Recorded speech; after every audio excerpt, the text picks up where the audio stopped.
Spring ball is finally here, and we're getting ready to break down everything that we're going to be paying attention to. You are Locked On Sun Devils, your daily podcast on the Arizona State Sun Devils. Part of the Locked On Podcast Network, your team every day.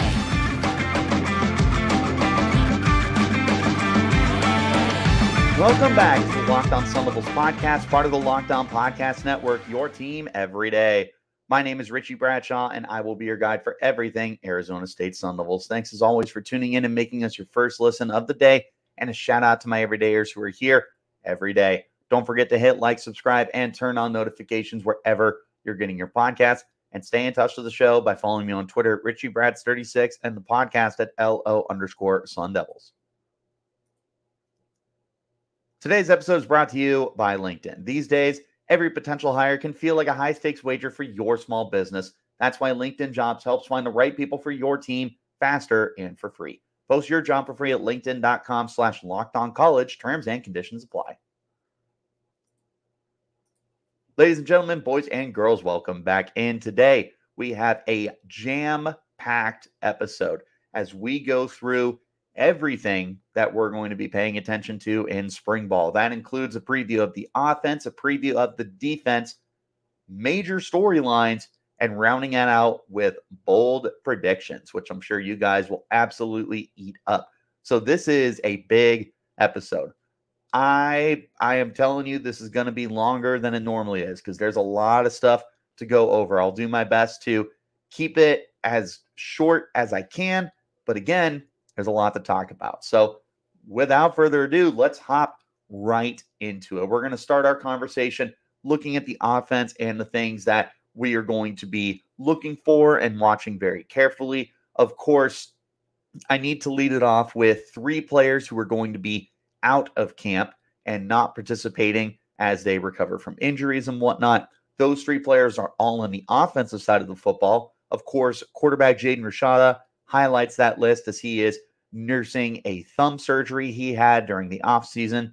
We are also going to be without Xavier Guillory, who is recovering from a foot surgery, and offensive tackle Bram Walden, who I don't know for sure what he is dealing with, but he will be out of camp. He was also dealing with injury last year. So no big surprises for who's going to be sitting out because all three of them were very much dealing with injuries last year.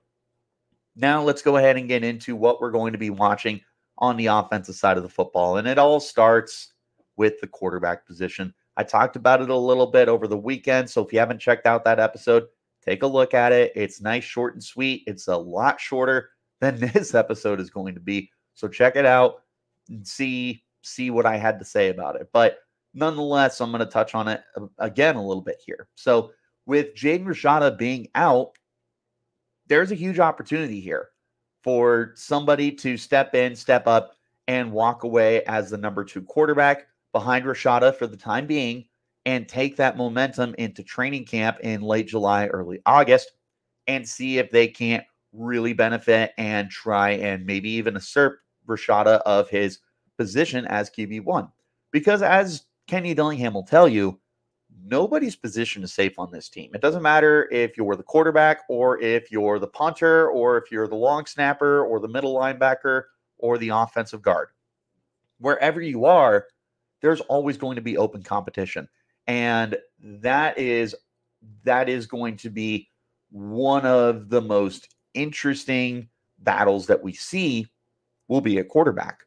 And you've got two big headliners, two big front men for this.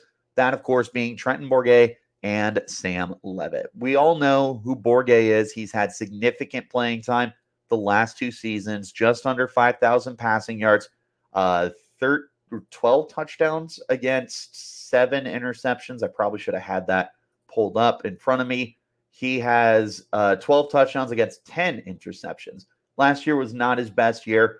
Although nobody on the offensive side of the football really had a great season by any stretch of the imagination. So coming off a subpar year, we can call it as it is, he still is and should enter this training camp as QB2.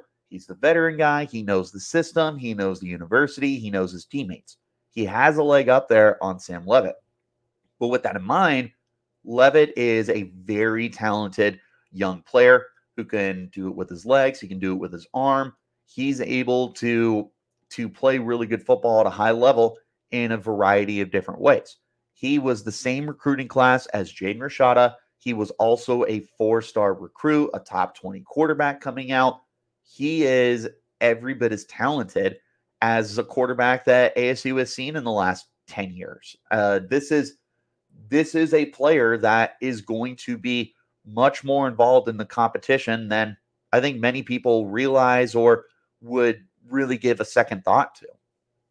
He is absolutely going to make it very difficult and very challenging, even for Jaden Rashada, when Rashada does get back on the field, to be that week 1 starting quarterback. He does have a good arm, and he can run around. He last year was averaging a little under 6 yards a carry, and he had some good rushing games. But of course, he did redshirt because he only played 4 games for Michigan State.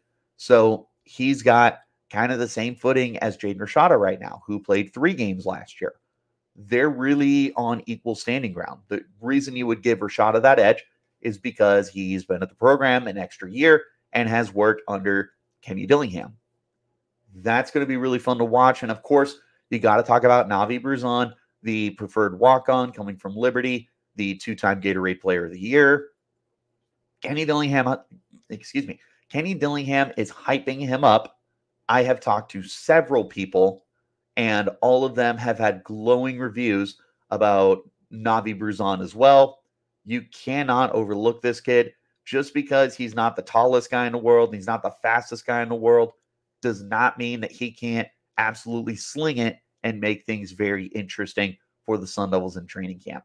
The other thing that we're going to be paying very close attention to is the depth battles. There are 3 positions here. Well, 3 units, I should say, that have some really intriguing depth. It starts with running back, and we have Scadaboo probably as RB1 until further notice. But there's 3 guys to really watch in spring ball.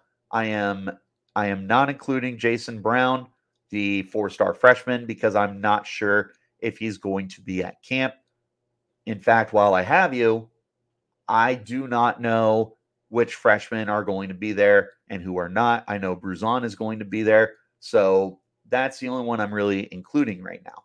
But we'll start at running back. Raleek Brown, former super duper high 4-star, if not a 5-star, depending on your outlet that you were looking at. Mr. Do-It-All. He runs it. He catches it. He's got a little bit of special teams prowess. Transferred from USC, comes to Arizona State, and he might instantly be the most talented and gifted player on the entire roster. They're going to find a way to use him in multiple facets.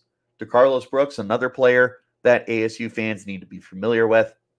He was banged up last year, but when he was on the field, he was a dang good running back, and he was somebody that really complemented Cameron Scadaboo very well as a little bit of thunder, matched with some more thunder. Cannot overlook him. And then, of course, Kyson Brown, the incoming sophomore, was able to get on the field a lot last year. I am very high on Kyson Brown, and I think that he should be getting a lot of snaps this year after what I would call successful freshman year.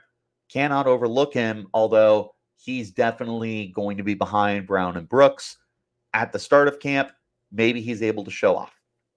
Wide receiver, another very interesting battle. With Guillory not participating, for me, I've been on record for saying this for a little while, is I think Stovall is going to be one of your top 3 receivers come the start of the season. This is where it starts for him, is showing off that he can be number 2 behind Elijah Badger, who, similar to Scadaboo, is undisputed.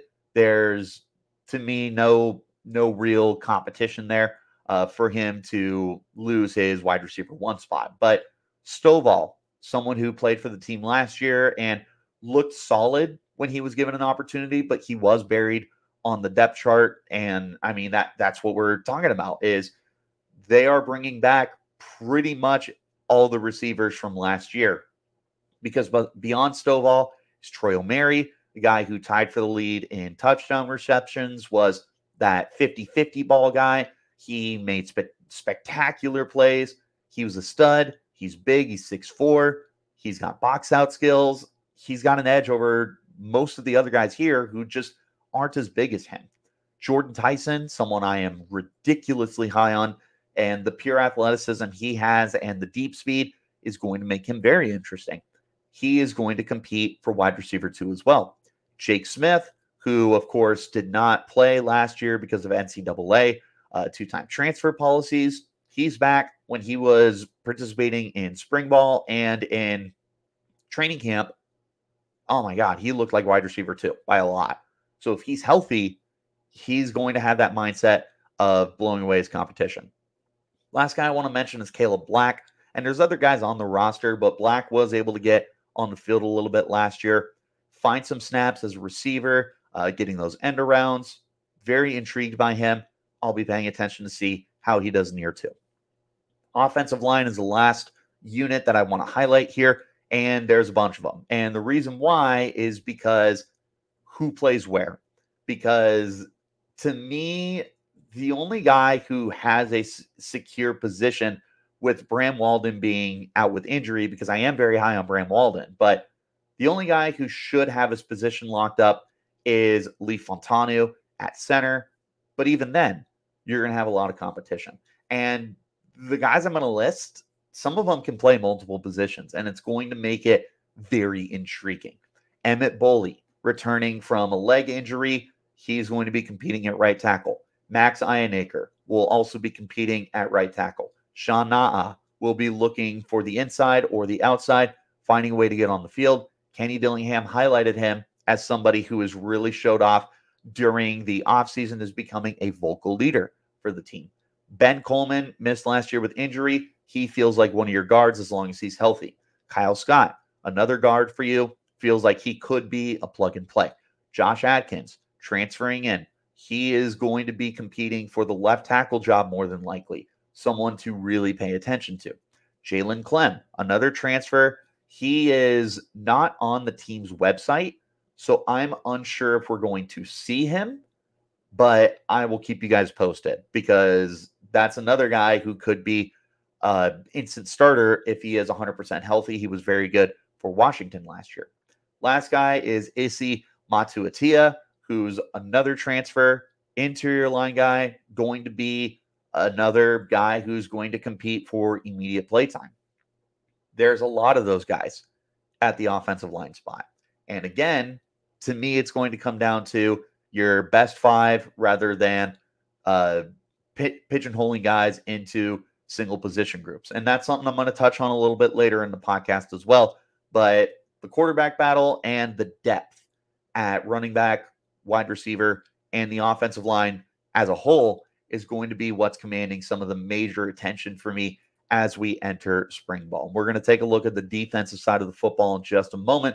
This is the Locked On Sun Devils podcast, part of the Locked On Podcast Network, your team every day. This week's March Madness bracket highlight is brought to you by our friends at Nissan. Each week, we're picking one team that stands out, a team that's pushed it further than the rest. Just like the all-new 2024 Nissan SUVs, these guys were able to take it to the next level. The North Carolina Tar Heels can only be described as the Armada. This one seed is as hardcore as it gets out there, so it's no wonder they secured a spot in the Sweet 16 this Thursday against Alabama in the NCAA tournament. They're a favorite to be picked by many to make a run for the championship. Of course, you have the Pathfinder and the Nissan Rogue as well to check out. So take a look at the Nissan Rogue, the Nissan Pathfinder, or the Nissan Armada, and go find your next big adventure. Shop nissanusa.com. Also want to talk to you about our friends over at FanDuel. Say goodbye to busted brackets because FanDuel lets you bet on every game of the tourney. Whether you're betting on a big upset, on a 1 seed, it's time to go dancing on America's #1 sportsbook. Right now, new customers get $200 in bonus bets if your first $5 bet wins. That's $200 to use on point spreads, money lines, and you can even pick who's going to win it all. Just visit FanDuel.com/lockedon and bet on college hoops until they cut down the nets. Are you watching Fox Sports on ESPN on your TV all day and have to turn down the volume with all the shouting? Make the switch to Locked On Sports today, a free 24/7 streaming channel program for you every day to bring you the biggest stories without the screaming. Locked On Sports Today brings you can't miss analysis, opinions, and news, streaming 24/7 on YouTube and free on Amazon Fire TV channels app, part of the Locked On Podcast Network, your team every day. Let's get back into our conversation now and take a look at the defensive side of the football. And there is plenty to take a look at defensively. In fact, this might be where we are taking the vast majority of our attention to right now, is all of the positional battles, because that's really the entire storyline here. It starts with the veteran replacements. And to me, there are 5 major replacements here that were veterans last year that are no longer with the team. Spoiler alert, I do not have BJ Green on here.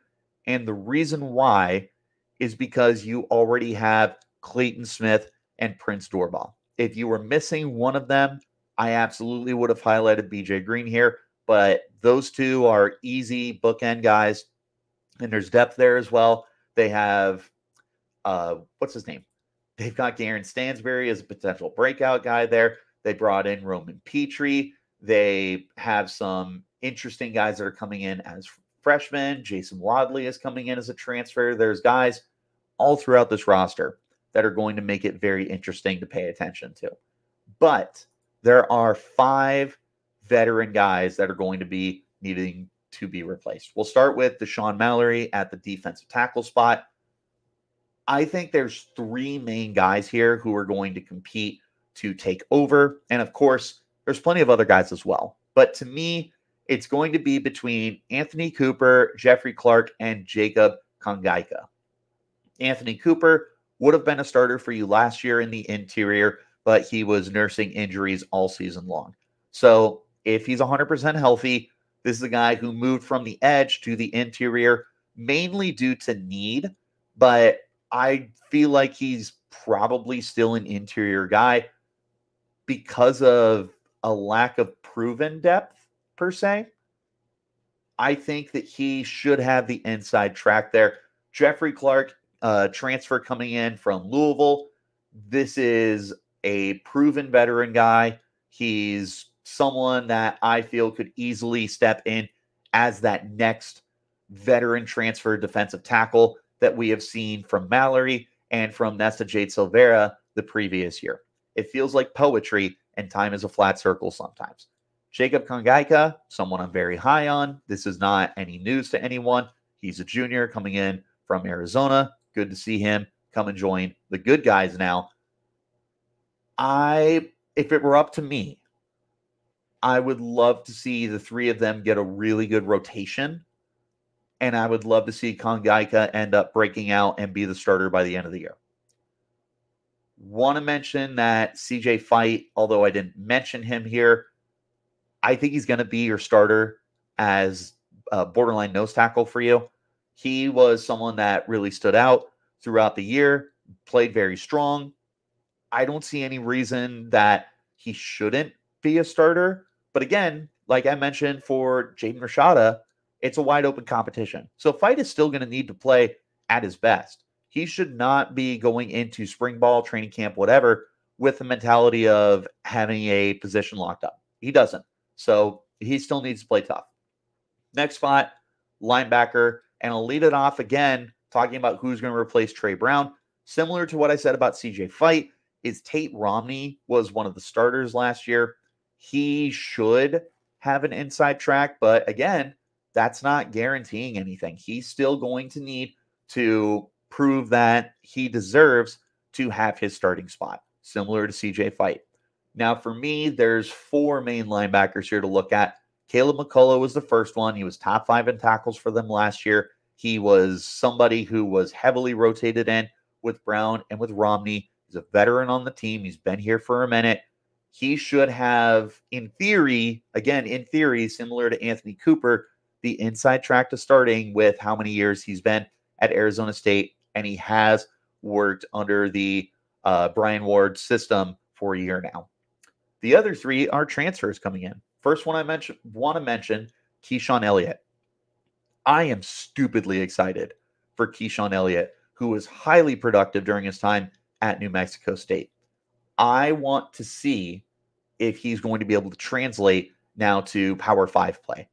I'm going to be watching him. Jordan Crook, already playing at Power 5 level during his time at Arkansas, was a rotational guy. He's got a chance to be this year's Tre Brown as that veteran dude who has seen rotation at the Power 5 level and could be a plug and play next to some of the younger guys to help develop him. Last guy is Zyrus Fiaseu, someone coming from San Diego State who I also like quite a bit. Really just a fun battle between those three transfer guys. I'm really excited to see how it shakes out between those three. Obviously, McCullough is going to have a really good opportunity. And I want to mention Crew Jackson, somebody who really stood out to me in last year's training camp but didn't get any playing time. He is hopefully going to be able to compete again, but we'll see how it shakes out. Next up, corner. Ro Torrance needs to be replaced. He's going to the NFL, without a doubt, in my mind. Four guys who stand out. First one, Ed Woods. He's a little lighter, but he has shown some very good promise when he has been called upon the last 2 years. I've said this before. I'll say it again. He should enter as your top guy right now, but the competition is going to be stiff. Someone I want to mention is Keith Abney, who is going into his true sophomore year after he was able to get on the field quite a bit last year.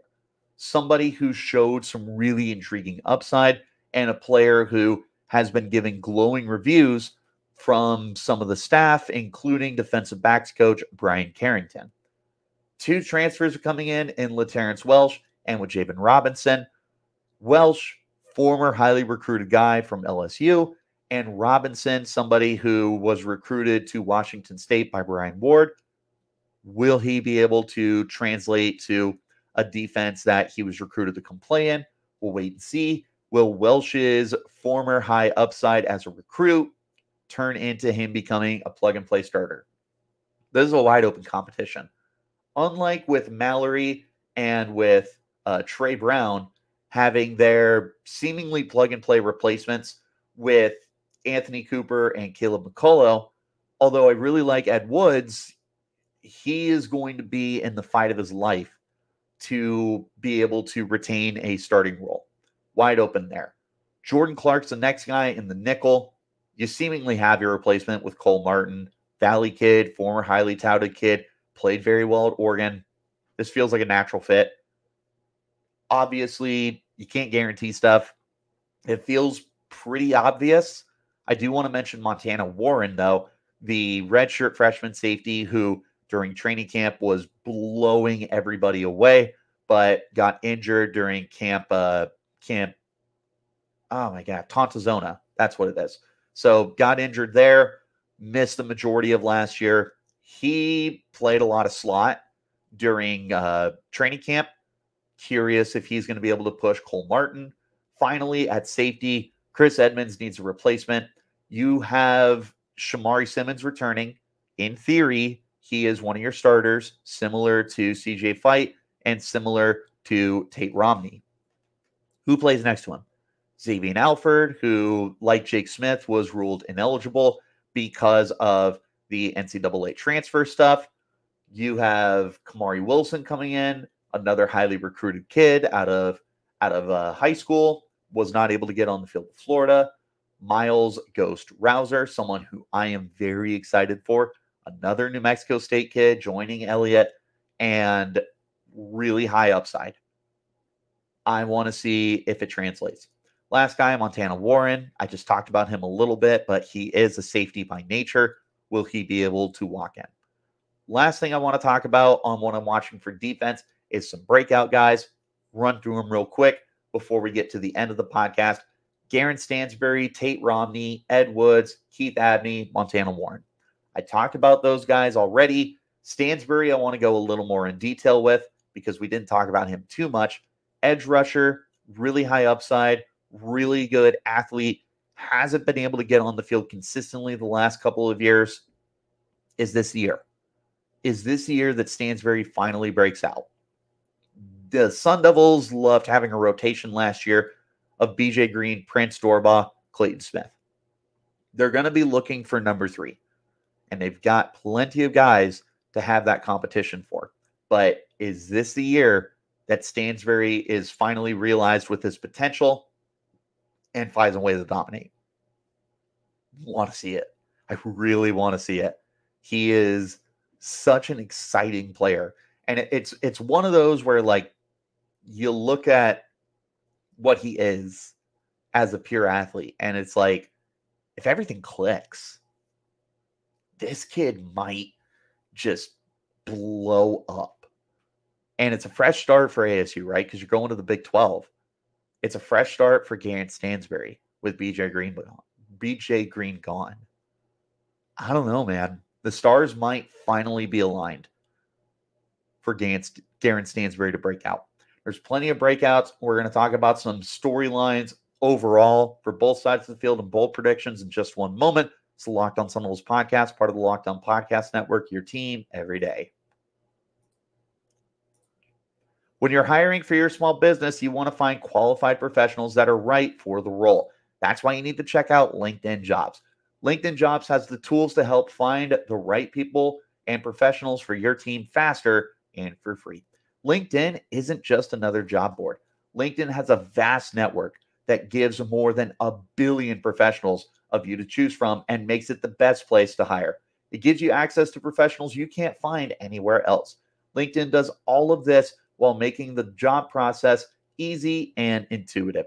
Hiring is easy when you have as many qualified candidates as LinkedIn provides for you, and it's so easy that 86% of small businesses will get a qualified candidate within 24 hours.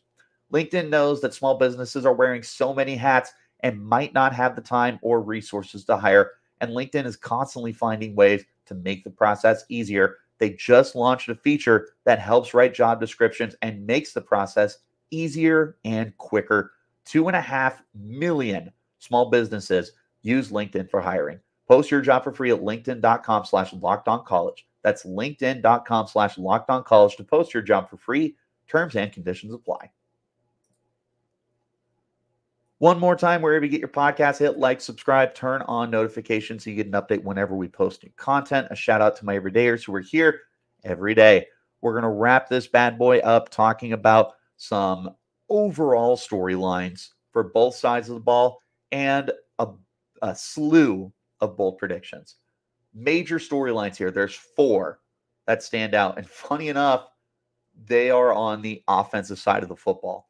To me, the defensive side, what you're going to be looking for is the replacements for the veterans, which we touched on a lot. That's your main storyline there. However, to me, there are 4 big storylines heading into camp. Obviously, the first one is QB2. Will it be Bourguet? Will it be Leavitt? Will Bruzon blow everyone out of the water? That is the biggest storyline. It's not close. That's what everybody in camp's going to be looking for. That's what the media, the fans, and anybody outside of the state of Arizona will be paying attention to how this quarterback battle gets situated. Next up, the offensive line alignment. Who's going to play where? You've got guys who are going to be playing on the left side, on the right side, inside, outside, all over the place. You've got guys who can only be guards in theory. You got guys who can only be tackles in theory. Who's going to play where? How do the transfers end up playing? What about the veterans who are coming back and healthy? Are there any freshmen that are going to be available for early practices? Who knows? But there's a lot to pay attention to with the offensive line. But more than anything, who plays where? Do you have guys like Jalen Clem, if he is available? Again, really interesting. He's not on the team's official website, so I don't know if he's going to be there. But if he is there, is he left tackle? Is he guard? Where does he get played? What about Sean Na'a? Somebody who has that versatility to play inside and out. Where's he going to get lined up? What about a guy like Ben Coleman or Kyle Scott? Are they going to be guards for sure? Do they flirt with the potential of pushing them outside? Who knows what we're going to see? Next up, the return of Jake Smith and Xavier Alford. These are the 2 guys who were dominant in training camp last year. And I mean like day one starters and potentially the best guys at their position. And I truly believe that Jake Smith looked that good that he was going to rival Elijah Badger. I mean it. He looked dominant. And with him back in the folds, is he going to pick up where he left off? Is he going to be a little rusty? Want to see. Xavier Alford, to me, was also the best safety on the field when he was out there. Same thing as Jake Smith. Is he going to be rusty? Is he going to pick up where he left off? We'll be paying extra attention to those two compared to everybody else. The last storyline here, how is the offense going to look with a new play caller? With Marcus Arroyo coming in, how's it look? What are we going to see with second-string quarterbacks? What are we going to see with brand new guys along the offensive line? What are we going to do with the logjam you have at receiver? And how's everything shake out? Because while I don't have this as a storyline, I want to see what year two looks like for Brian Ward's defense. Are they going to be even more comfortable? Because these guys just instantly clicked last year. It went from a really bad defense to a sneaky good defense. Are they able to build upon that? How is it going to affect the new scheme for Marcus Arroyo? In case you missed it during the press conference, which I covered over the weekend, Arroyo said that he took the previous scheme from Bo Baldwin. He took the language and the way everything was laid out, and he applied it to his own playbook. So basically, he made it so his playbook can be read the same way that Bo Baldwin's scheme was read. So it's different concepts. It's his offense. But in theory, it should make it an easier transition from Baldwin to Arroyo. How are these guys going to respond? Is it indeed going to be an easier transition? Pay attention to that. Bold predictions time. I got 6 of them. Let's go right through them rapid fire. First bold prediction, Sam Leavitt is going to walk away as QB2, and he's going to be so good that he's going to go into the summer competing heavily with Jaden Rashada for QB1. This kid is it, man. He is every bit as talented of a quarterback we've seen the last 10 years for the Sun Devils. Is he finally going to show out? I think so. Second bold prediction, Raleek Brown is the camp highlight. Offense, defense, whatever position, Raleek Brown is going to walk away as the guy we're going to talk about the most. He is so explosive, and he does it in so many different ways. I believe by the end of training camp, we're going to be walking away going, man, Raleek Brown, that guy's it. Just like we did with Cameron Scattaboo last year. So we walked away and we were like, Scattaboo does everything, man. Scattaboo, Scat-a-can, Scat-a-touchdown. We're going to walk away from spring ball heading into the summer, and we're just going to be glowing about him. I will be. Some of the other guys in the media will be. The fans, when they get a taste of him, will be like, holy cow, I can't wait to see this kid on Saturdays. Yeah. Third bold prediction, the offense is going to have some work to do. And of course, they had work to do last year when they were learning Bo Baldwin's scheme. Now they're learning another scheme. And again, props to Coach Arroyo for rewriting his playbook to help make it an easier transition so they can be read a little bit easier instead of being given a brand new playbook and going, there you go, study, get to work. Hopefully it's a little easier, but it's still a new scheme. And you're dealing with guys returning from being ineligible. You're seeing guys return from injury. You're seeing the second string quarterbacks going, and it's a new scheme. I think the offense is going to have some work to do. That doesn't mean it's going to be bad, but there's going to be a lot of kinks to figure out. Fourth bold prediction, expect a lot of safeties to get rotated in. Safety might be the deepest position on the roster. You've got Shamari Simmons, Xavier Alford, Kamari Wilson, Miles Rouser, Montana Warren, Keith Abney could get some time back there, and others as well. You could throw a dart twice on the board with those guys on it, and start those two. So how's it going to look? I think that you're going to have to wait until the end of training camp to figure out who your starters are going to be. I think it's going to be a rotation then, and it's certainly going to be a heavy rotation during spring ball. Fifth bold prediction, already touched on this a little bit. Expect multiple looks for Keith Abney. Abney was a really exciting player when he was on the field last year. Someone who caught your attention as one of the true freshmen. He's getting glowing reviews from Coach Carrington. He's talked about as playing deep, playing inside, playing on the boundary. They want to get him involved. And with all the competition that's going on in the secondary, I think he's going to be all over the place. So keep an eye out for Keith Abney. He is going to have multiple different roles for this team if the coaching staff and the coaching talk means anything. Final bold prediction. I think by the end of spring ball, you are going to see Kenny Dillingham very happy with this team. Last year during spring ball, he said there was a lot to work on. Training camp, he said there was a lot to work on. We're going into year 2. A lot of the returning guys are stepping into leadership roles. There's a lot of talent, whether it was freshmen, whether it was transfers, whether it was returning players.